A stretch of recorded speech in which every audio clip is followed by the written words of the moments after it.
The other children, when they saw that the giant was not waked any longer, came running back, and with them came the spring. Now it's mean that when the other children saw that the giant was holding that little boy in his hand very softly, very gently, and the little boy was kissing him on and giving him tight hug. सो ये सब देख कर ना दूसरे बच्चे ना थोड़ा सा शॉक भी हैं, थोड़े से सरप्राइज्ड भी हैं कि जाइंट ऐसा कैसे, मतलब हमारे साथ फ्रेंडली कैसे हो रहा है, वो उस लिटिल बॉय के साथ इजीली बात कैसे कर रहा है, हंस कैसे रहा है, और लिटिल बॉय उसको किस क्यों कर रहा है. तो ये सब देखकर ना the other children was surprised. And then after some time they came back to the garden, and along with the children, when the children came back to the garden, the spring also came back, है ना. तो आप wicked का मतलब मैं यहाँ पे बता दूँ आपको. wicked means evil. Evil means very cruel, not so friendly or angrily I can say. So यहाँ बच्चों ने देखा कि giant was not wicked. giant तो क्रूअल नहीं हो रहा, इविल जैसी हरकतें नहीं कर रहा है, वो बहुत फ्रेंडली हो रहा है हमारे साथ. सो बच्चे फटाफट से वापस भागे गार्डन में, एंड बच्चे जैसे ही आए गार्डन में, स्प्रिंग वापस आ गई गार्डन में. Okay, it is your garden now little children, said the giant, and he took a great axe and knocked down the wall. Now it's mean that selfish giant ने बोला, बच्चों अब ये तुम्हारा गार्डन है, it's your garden. So उसके बाद उसने एक बड़ा सा वो कुल्हाड़ी ली और किसको तोड़ दिया, वॉल को ब्रेक डाउन कर दिया, तोड़ दिया वॉल को. And when the people went to the market at 12 o'clock, they found the giant playing with the children in the most beautiful garden that they had ever seen. Now it's mean that कि बच्चों के साथ giant बहुत friendly था, games खेल रहा था garden में, खुश था, हैप्पी था, है ना. तो उसी दौरान वहाँ से लोग गुजरे. एग्जैक्ट टाइम बताया हुआ है यहाँ पे 12 o'clock. So in exam might be there will be a 1 mark question that by what time the people went to the market. So you have to write by 12 o'clock. Okay, so वहाँ पे उन लोगों ने देखा कि giant बच्चों के साथ खेल रहा है, वो भी अपने ब्यूटीफुल गार्डन में, जिसमें तो वो किसी को घुसने ही नहीं देता था, किसी को परमिशन ही नहीं देता था एंट्री के लिए. वहाँ वो बच्चों के साथ खेल रहा है वो जाइंट. तो ये सब देखकर वो लोग भी बहुत सरप्राइज थे कि ऐसा कैसे हो गया, उन्होंने ऐसा कभी देखा ही नहीं था पहले. All day long they played, and in the evening they came to the giant to bid him goodbye. But where is your little companion, he said. The boy I put on the tree. Now पूरा दिन खेलकर थक गए बच्चे भी, and then in the evening उन्होंने बच्चों ने जाइंट को एक बड़ा सा प्यारा सा बिट गुड बाय किया, है ना. से उन्होंने बोला goodbye. And then after giant ने पूछा कि तुम्हारा वो लिटिल कंपेनियन कहाँ है, लिटिल फ्रेंड कहाँ है जिसको मैंने ट्री पर रखा था, वेयर इज ही. फिर giant loved him the best because he had kissed him. उसको वो याद क्यों था, बिकॉज उससे वो मतलब बहुत ज़्यादा अटैच फील कर रहा था. अटैच फील क्यों कर रहा था, बिकॉज ही किस्ड हिम. उस बच्चे ने जाइंट को किस किया था, इसीलिए वो बच्चा उसे स्पेशली याद था कि वो लिटिल कंपेनियन कहाँ है तुम्हारा, where is he. Then the children answered that we don't know, हमें नहीं पता वो कहाँ है. Answered the children, he has gone away. तो बच्चों ने बोला शायद वो घर चला गया होगा, might be he has gone away, शायद वो घर चला गया होगा. You must tell him to be sure and come here tomorrow, said the giant. Now it's mean that you must tell him to be sure and come here tomorrow. Now it's mean that कि giant is saying to that children कि तुम उस little boy को कहना कि वो यहाँ पक्का आए. Tomorrow means आप समझ सकते हैं यार here tomorrow. Tomorrow means कल या next day. अपन इसको बोल सकते हैं it's a literally poetic form to speak up. Literally a poetic way to saying that tomorrow. Okay, so tomorrow है ना, कल या next day. Okay, said the giant. But the children said that they did not know where he lived and had never seen him before. It's mean that कि बच्चे फिर बोले giant को कि उन्हें नहीं पता वो कहाँ रहता है, वो little boy हमें नहीं पता कहाँ रहता है, and हमने तो पहले उसे कभी देखा ही नहीं, हमारे साथ तो नहीं आता वो. Then the giant felt very sad. Every afternoon when school was over, the children came and played with the giant, but the little boy whom the giant loved was never seen again. But every next day afternoon, the children, जैसे school over होता था, बच्चे giant की garden में खेलने आ जाते थे, लेकिन वो बच्चा नहीं दिखा जाइंट को कभी भी फिर, है ना. कौन सा बच्चा? लिटिल बॉय, जिसको जाइंट ने ट्री पर बिठाया था एंड जिस लिटिल बॉय ने जाइंट को किस किया था, हक किया था जोर से, है ना. वो नहीं देखा, वो नहीं दिख रहा था उन बच्चों के साथ. The giant was very kind to all the children, yet he longed for his first little friend and often spoke of him. How I would like to see him, he said. Giant ने बोला कि giant मतलब बहुत ही kind nature का बन चुका था, मतलब काइंड तो था ही, वो क्रूअल नहीं था, बट उसको अपने गार्डन से बहुत प्यार था. लेटर ऑन उसको समझ में आ गया कि without children the garden is like winter. Okay, so बच्चों के आने से स्प्रिंग भी आ गया गार्डन में, एंड फिर उसको ये उस छोटे बच्चे की बहुत याद आ रही थी, उसको बहुत मिस कर रहा था, क्योंकि he was the first one only जिससे जाइंट ने बात करी थी, है ना. वो लिटिल बॉय ही था जिससे जाइंट ने फर्स्ट टाइम बात करी थी. इन बच्चों में से वही एक पहला था बच्चा कि जिससे उसने बात करी थी. सो वो ये सोच रहा है क्या मैं उसे फिर कभी देख पाऊँगा. Years went by and the giant grew very old and feeble. It's mean that कि बहुत साल बीत गए, giant बूढ़ा हो गया, and बूढ़ा हो गया and feeble. Feeble means lacking of physical strength. उसकी बॉडी में अब वो जान नहीं रही थी, physical strength नहीं थी, तो lack of physical strength. Okay, physical strength मतलब illness, बीमारियां होने लग गई, है ना. He could not play about anymore, so he sat in a huge armchair and watched the children at their games and admired his garden. And then after giant खेल भी नहीं पाता था बच्चों के साथ, एंड उसके बाद वो आराम से अपनी व्हील चेयर आर्म चेयर पर बैठकर उन्हें देखता रहता था और खुश होता रहता था, उनके गेम्स को देखता रहता था और अपने गार्डन को एडमायर करता था. I have many beautiful flowers, क्या बोलता था?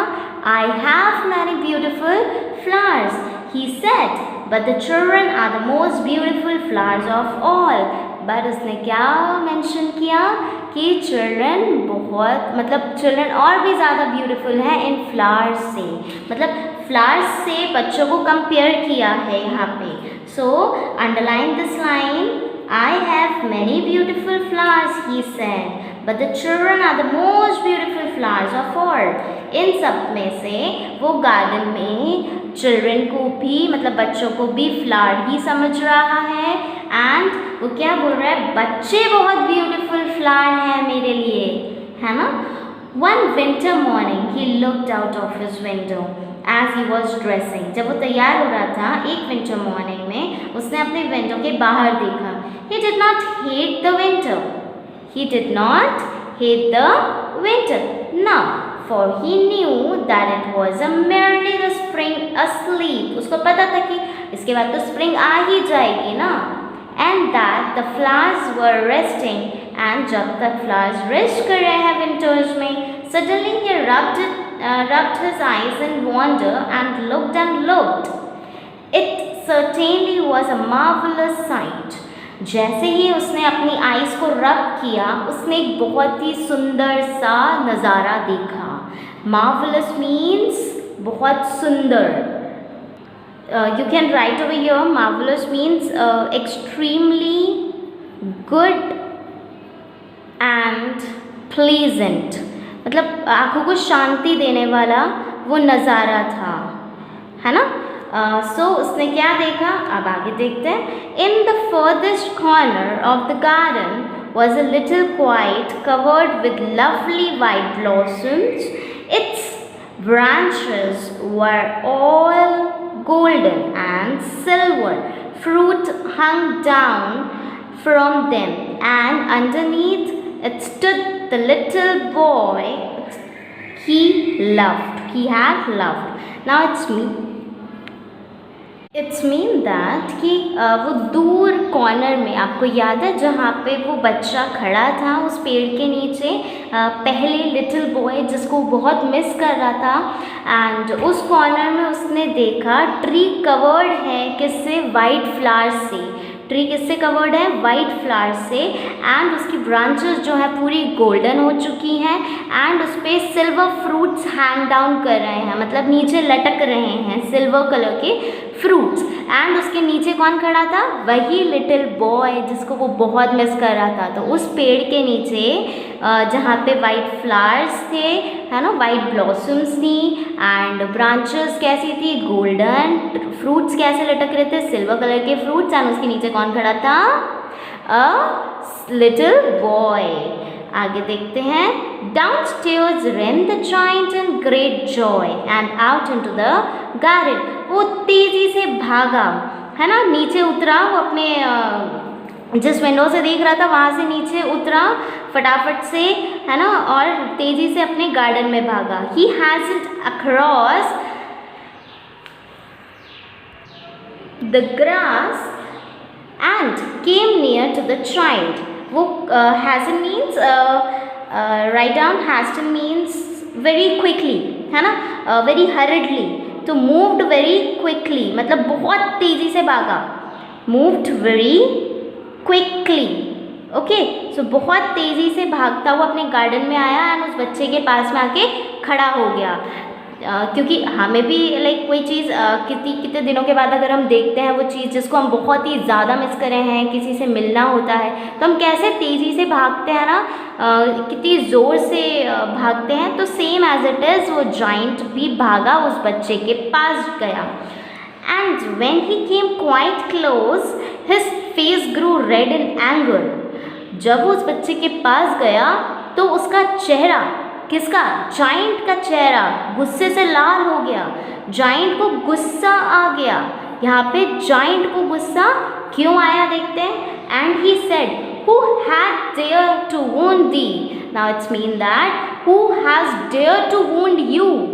किसकी इतनी हिम्मत कि तुम्हें हर्ट किया किसी ने, किसने मारा तुम्हें। For on the palms of the child's hand were the prints of 2 nails, and the prints of 2 nails were on the little feet. Now it's mean that कि जब बच्चे के हाथ में देखा ना, बच्चे के हाथ में क्या दिखा उस जाइंट को कि 2 नाखूनों के निशान थे, एंड 2 नाखूनों के निशान उसके पैरों पर भी थे। तो किसी ने तो चोट पहुंचाई है ना। तो उसने फिर से दोबारा रिपीट किया, किसकी इतनी हिम्मत कि तुम्हें मारा, तुम्हें वुंड्स दिए, किसने मारा तुम्हें, बताओ मुझे। Tell me that I may take my big sword and slay him. मैं अपनी बड़ी सी तलवार निकालता हूँ और उसे जान से मार डालूंगा। बताओ किसने हर्ट किया तुम्हें, किसकी इतनी हिम्मत। Who has dare to wound you. ना answered the child, but these are the wounds of love. बच्चे ने आंसर किया बड़े ही प्यार से, these are the wounds of love. ये तो प्यार की निशानी है, these are the wounds of love. So underline this word, this sentence also and this one also. Who art you? It's mean that who are you? Said the giant, and a strange awe fell on him, and he knelt before the little child. इसका मतलब उसने जैसे ही giant ने पूछा who are you, उसके बाद वो बच्चे के सामने घुटने टेक कर झुक गया, नीचे गिरा। Strange of fall, strange of fall मतलब अपन किसी देखते हैं ना किसी को, अच्छा मतलब क्या बोलूँ मैं आपको, उसको ये फीलिंग आई दैट ये गॉड है ना। सो वो फटाफट से नीचे झुका अपने नीज पर, and the child smiled on the child and said to him, you let me play once in your garden, today you shall come with me to my garden which is paradise. Now उस बच्चे ने बोला और smile करते हुए बोला उस giant से, तुम्हें याद है तुमने एक बार मुझे अपने गार्डन में खेलने दिया था, आज मैं तुम्हें ले चलता हूँ, आओ मेरे साथ, तुम मेरे गार्डन में खेलो चल के। विच इज़ पैराडाइज मतलब स्वर्ग है, विच इज़ पैराडाइज स्वर्ग, haven. And when the children ran in that afternoon, they found the giant lying dead under the tree, all covered with the white blossoms. And उसके बाद जब बच्चे आए खेलने उस गार्डन में अपने स्कूल ओवर होने के बाद, उन्होंने क्या देखा? उन्होंने देखा कि जाइंट पड़ा है कहाँ पे? ट्री के नीचे, डेड मतलब डेथ हो चुकी है उसकी, एंड किससे कवर्ड है? With white blossoms. Okay, so this is the end of the chapter. सो हमने इस चैप्टर में क्या देखा बच्चों, क्या सीखा हमने और समरी क्या थी? That firstly the giant did not want to share his happiness with anybody. उसको अपने गार्डन से बहुत प्यार था, तो he wanted to enjoy his garden all alone, and that is why the giant is called selfish in the starting chapter, but later on he became very friendly to the children and he asked them to play for the whole life. Whenever you want to come, you come to my garden and play in my garden. Then after अच्छा उसके बाद क्या हुआ था? When the giant returned after a long gap, उसने देखा। So this is the end of the chapter. I hope you understood the chapter very well.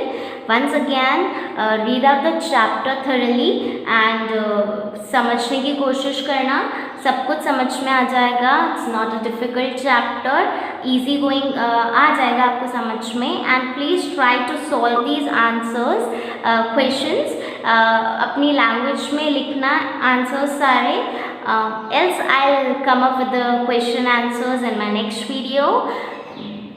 Thank you. I hope you like this video. So please press a like button. I'll see you in the next video with a new chapter. Bye bye.